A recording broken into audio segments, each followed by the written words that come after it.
떨어지는 꽃잎은 꽃잎에게는 죽음을 의미하나 바라보는 입장에서는 오히려 피었을 때보다 더 아름답게 보입니다. 불타는 청춘을 이런 떨어지는 꽃잎에 비유해서 이야기하는 노래, 그것이 화양연화의 주요 내용인 것입니다.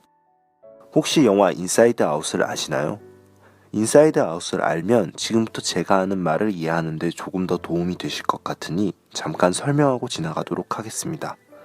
인사이드 아웃은 개인의 5가지 성격을 의인화해서 나타냈고, 그 5가지 성격들과 본체인 여자아이가 어떻게 상호작용하는지를 보여주고 있습니다. That's anger. This is disgust. And that's fear. We're Riley's emotions. 정확하게 이 플랫폼이 적용되는 것은 아니지만 화양연화 시리즈도 비슷한 형태의 내용을 갖고 있다고 생각하시면 이해하시기 편하실 것 같습니다. 7명의 멤버 중 1명의 멤버인 진이 본체의 역할을 하고, 나머지 6명이 본체가 갖고 있는 청춘의 감정을 한 가지씩 나타내는 존재가 됩니다. 즉 본체를 제외한 나머지 등장인물들이 인사이드 아웃에서 슬픔이와 기쁨이와 같은 역할을 한다고 말할 수 있겠네요. 그렇게 영화 인사이드 아웃처럼 이 뮤직비디오 역시 실제와 가상 공간이 자주 전환되며, 그렇게 자연스럽게 다소 사실관계로서는 개연성이 부족한 형태를 보이는 것입니다. 그럼 자세하게 한 명 한 명 살펴보도록 할까요? 진이 연기한 이 인물은 청춘의 성격들의 주인인 본체가 됩니다. 제이홉이 연기하는 이 인물은 청춘의 아픔을 나타내는 인물입니다. 아픈 듯 약을 먹는 그의 존재는 아프니까 청춘이다 라는 말처럼 청춘에게 수반되는 고통을 나타내는 것입니다. 그리고 정국이 연기하는 인물은 청춘의 방황을 나타냅니다. 그렇기에 정국은 뮤직비디오 내내 끊임없이 돌아다니고 있습니다. 윤기가 연기하는 인물은 청춘의 사랑을 나타낼 것이며, 모텔에 그가 있는 이유는 청춘의 사랑은 집과는 다르게 정착되고 안정되는 사랑이기보다는 머무르지 못하고 불안한 사랑이기 때문일 것입니다. 욕조에 있는 지민은 눈물과 같은 물에 빠져있는 존재입니다. 그렇기에 그는 슬픔을 의미하는 존재입니다. 이런 눈물이 떨어지는 장면 뒤에 그가 등장하는 것도 이러한 이유 때문이겠죠. 랩몬스터의 공간은 주유소입니다. 무언가 일을 하고 있는 그는 청춘의 생존을 이야기하는 존재입니다. 그리고 그는 좀 특별한 의미가 있는 존재이기도 합니다. 마지막으로 B는 반항을 의미합니다. 아버지와의 갈등을 겪고 있는 이런 설정은 그의 특징을 잘 표현하기 위한 장치일 것입니다.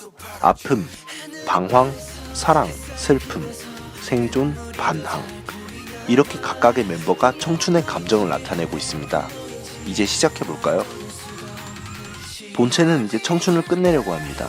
그 이유는 모텔로 상징되는 청춘의 불완전한 사랑이 너무나 아프기 때문에, 다시 말해 너무 뜨거운 청춘을 견딜 수 없기 때문입니다. 이렇게 사랑을 상징하는 윤기가 라이터를 켰다 껐다 하는 것은 청춘을 태울까 말까 고민하는 본체의 마음이 반영된 결과입니다. 다음 장면에서 아픔을 상징하는 존재가 나타나서 약을 먹습니다. 아픔을 버티고 있는 본체의 상황을 나타내는 장면일 것입니다. 그리고 이 장면은 동시에 이제 본체의 고통이 한계점에 이르렀음을 알리는 장면일 것입니다. 그렇기에 물속에서 본체가 나타나는군요. 아픔의 끝에 결국 진은 청춘을 내려놓기로 하고 청춘을 상징하는 꽃잎을 내려놓고 불을 지릅니다. 6개의 꽃잎.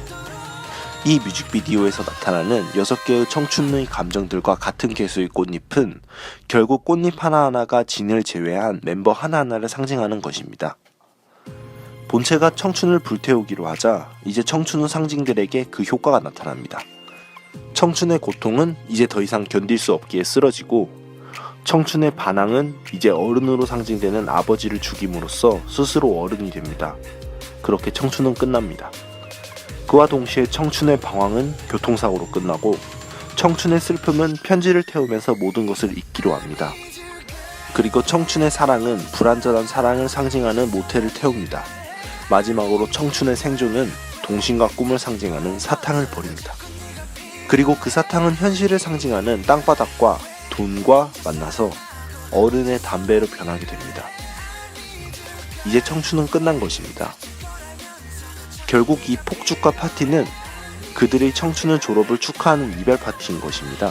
그렇기에 아픔을 상징하는 제이홉이 약을 불 속으로 버리는 것입니다. 청춘이 없기에 이제 더 이상의 고통도 없을 것이기 때문입니다. 아픈 청춘과 시원섭섭한 이별, 그것이 I Need You 뮤직비디오의 결과입니다.